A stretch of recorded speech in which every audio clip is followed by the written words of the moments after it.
ॐ भूर्भुवस्सुवः तत्सवितुर्वरेण्यं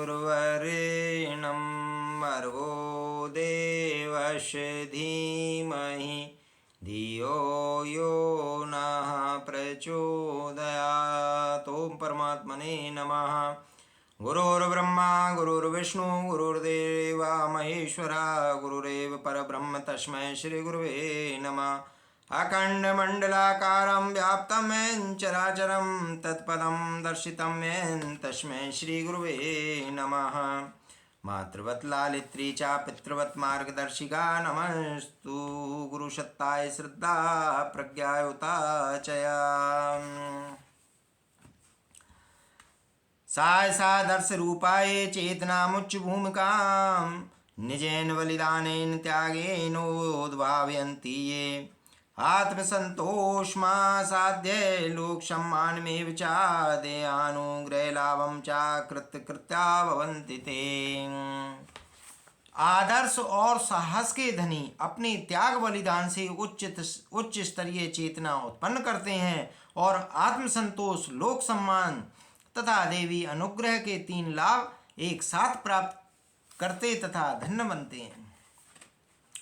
नव सृजन में अपना सब कुछ लुटा देने वाले कभी घाटे में नहीं रहते। भगवान के काम में लग जाने वाले 3 असमान लाभ सहज पा लेते हैं, जो एक दूसरे की प्रतिक्रियाएं ही हैं। जागृत आत्माएं आदर्शवादिता अपनाकर सत साहस दिखाती हैं और अंतः में संतोष बहिरंग में सम्मान सहयोग पाती हैं और ऐसों पर ही देवी अनुदान बरसती है। जो उन्हें कृत कर जाते हैं। पेड़ अपने पत्ते गिराते हैं, जमीन को खाद देते हैं और बदले में जड़ों के लिए उपयुक्त खुराक उपलब्ध कराते हैं। फल फूलों से दूसरों को लाभान्वित करते हैं।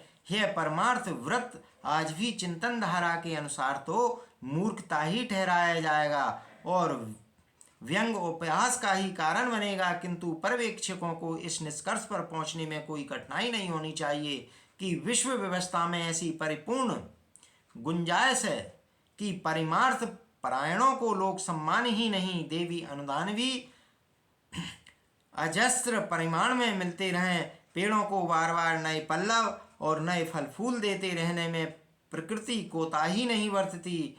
उदार मना घाटा उठाते लगते भरें, वस्तुतः वे जो देते हैं उसे ब्याज समेत वसूल कर लेते हैं। इतिहास के प्रश्नों पर स्वर्ण अक्षरों में अंकित महामानवों में से प्रत्येक ने परमार्थ परायणता की दूरदर्शितापूर्ण नीति अपनाई है।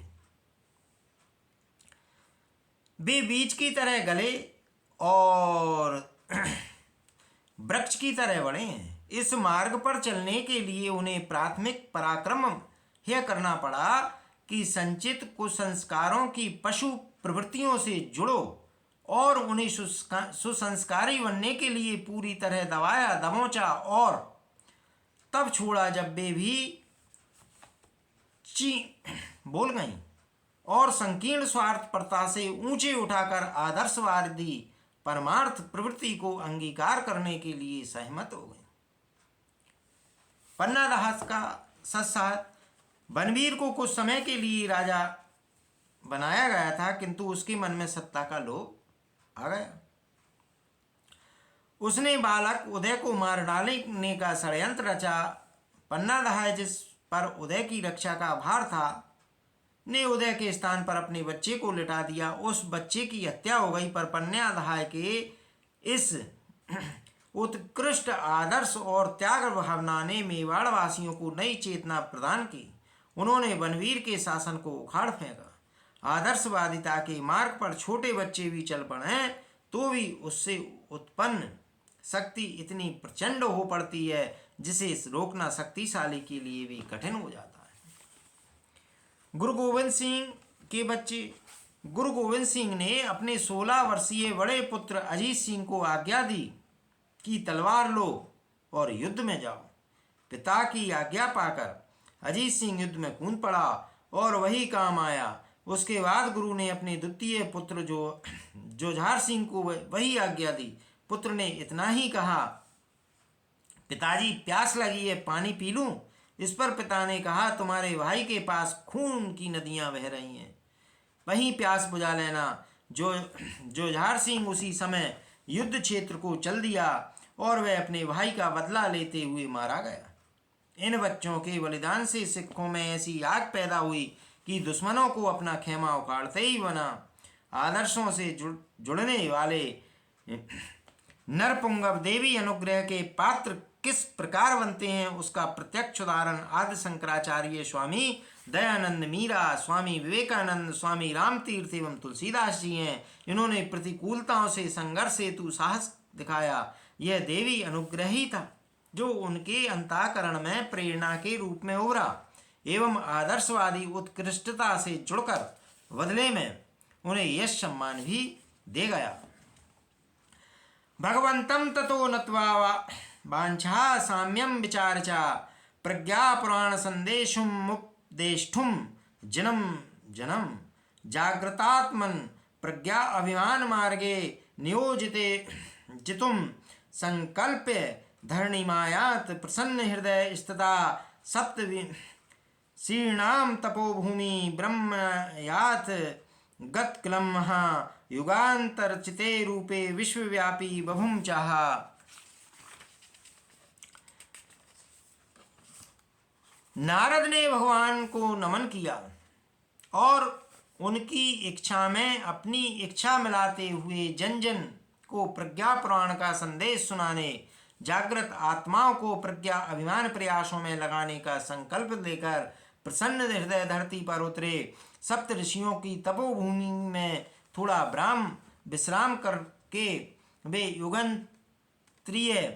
युगांतरीय चेतना के रूप में विश्वव्यापी बन गए। भक्त की स्वयं की कोई इच्छा नहीं होती है, वह भगवान का काम करने का संकल्प लेकर जन्मता है, न अपने स्वयं को चेतन शक्ति में घुला देता है। देव ऋषि नारद ने अपनी इच्छा को भगवान की प्रेरणा के साथ मिलाया। एक बार नारद स्वयं मोह में पड़े थे और अपने अहंकार के मन में प्रभु प्रेरणा को समझने में असफल रहे थे। भगवान ने उनको मोह भंग किया, उन्हें वास्तविकता से अवगत कराया। तब से उन्होंने संकल्प ले लिया कि अब आगे से कभी भी अपनी इच्छा को प्रभु से अलग नहीं रखेंगे।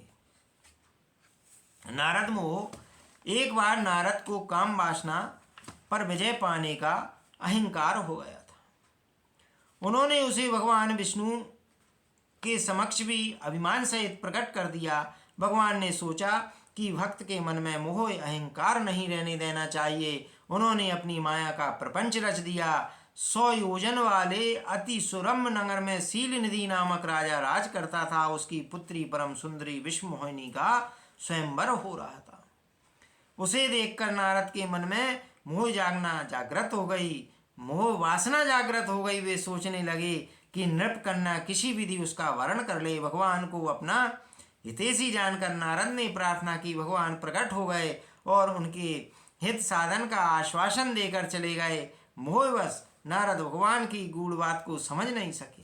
वे आतुरता पूर्वक स्वयंवर भूमि में पहुंचे। नृपबाला ने नारद का बंदर का सा मुंह देखकर उधर से बिल्कुल ही मुंह फेर लिया। नारद बार बार उचकते मचकते रहे। विष्णु भगवान नरवेश में आए। नृपसृता ने उनके गले में जयमाला डाल दी। वे उसे ब्याह कर चले गए। अपनी इच्छा पूरी न होने पर नारद जी को गुस्सा आ गया और मार्ग में नृपकन्या के साथ जाते हुए जब उन्होंने भगवान विष्णु को साप दे डाला, भगवान ने मुस्कुराकर अपनी माया समेट ली। अब वे अकेले खड़े थे। नारद जी की आंखें खुली रह गईं। उन्होंने बार बार क्षमा याचना की। भगवान, मेरी कोई व्यक्तिगत इच्छा ना रहे, आपकी इच्छा ही मेरी अभिलाषा हो। लोक मंगल की कामना ही हमारे मन में रहे। नारद भगवान से निर्देश सुनकर संदेश लेकर जन जन तक उसे पहुंचाने के लिए उल्लास के साथ धरती पर आए एवं व्यक्ति के रूप में नहीं अपितु समष्टि में संव्याप्त चेतन प्रवाह के रूप में व्यापक बने। आज ध्वंस की तमिस्त्रा के मध्य जो नव सृजन का आलोक बिखरा दिखाई पड़ रहा है, वह इसी का प्रतिफल है। इति श्री मत प्रज्ञा पुराणे ब्रह्म विद्यात्म विद्यो युग दर्शन युग साधना प्रकटीकरणयोः श्री विष्णु नारद संवादे लोक कल्याण जिज्ञासे इति प्रकरणो नाम प्रथमो अध्याय।